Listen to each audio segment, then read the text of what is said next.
ഒരു വിസിൽ അടിച്ചു കഴിഞ്ഞതിന് ശേഷം ഒരു 25 മിനിറ്റ് കുക്കർ റെസ്റ്റ് ചെയ്യാൻ വെച്ചിട്ട് 25 മിനിറ്റിന് ശേഷമാണ് ഞാനിപ്പോൾ ഈ കുക്കർ തുറക്കുന്നത് കേട്ടോ. ഈ കുക്കർ തുറന്നപ്പോൾ എന്തോ മണമാണെന്നറിയാമോ? പക്ഷെങ്കിൽ അരി ഞാൻ കടിച്ചു നോക്കിയപ്പോൾ എനിക്കൊരു ഇച്ചിരി കൂടെ വേകണം എന്ന പോലെ തോന്നി. പക്ഷെ ബിജി പറഞ്ഞല്ല, എല്ലാവർക്കും ഈ ഒരു പരുവം മതിയെന്ന് പറഞ്ഞു. അപ്പം നമ്മുടെ വാചകത്തിനോട് പ്രസക്തി ഇല്ലാത്തതും ഭൂരിപക്ഷം ഇവർക്ക് കൂടുതലായതുകൊണ്ടും അവരുടെ ഇഷ്ടത്തിന് തന്നെയാണ് നിങ്ങൾ വിട്ടുകൊടുത്തു.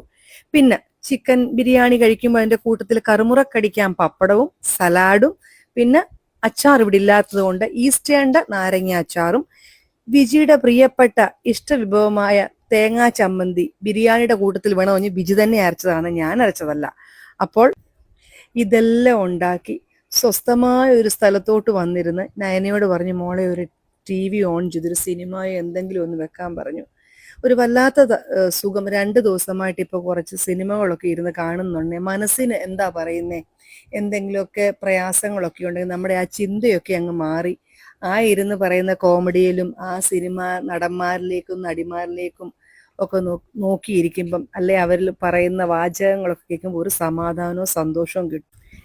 കുറച്ചു നേരമെങ്കിലും ഒരു ആശ്വാസം കിട്ടുമല്ലോ. എനിവേ അവിടെ നിന്ന് സിനിമ നടന്നുകൊണ്ടേ ഇരുന്നു. ചിക്കൻ ബിരിയാണി മാത്രം സൂപ്പർ ആയിരുന്നു കേട്ടോ, പറയാനൊന്നുമില്ല. നിങ്ങൾ ആരെങ്കിലും എൻ്റെ വീഡിയോ കാണുന്നവരുണ്ടെങ്കിൽ ദയവായിട്ട് ഈ ബിരിയാണി ഒന്ന് ട്രൈ ചെയ്ത് നോക്കണം. വളരെ ടേസ്റ്റിയാണ്. എരിവ് വേണ്ടിയവർക്ക് വേണമെങ്കിൽ ഒരു 3 4 ഒക്കെ പച്ചമുളക് ഇട്ടാൽ മതി കേട്ടോ. ഞാൻ ഇതിൻ്റെ കൂടെ നമ്മുടെ ഷാൻ്റെ ചിക്കൻ ബിരിയാണിയുടെ മസാലയോട് ഇട്ടു. എനിവേ എല്ലാം കഴിഞ്ഞ് ഒരു ഇച്ചിരി കൊക്കക്കോളയുടെ കുടിച്ചപ്പോഴത്തേക്ക് സ്വസ്ഥം ഗ്രഹപരം.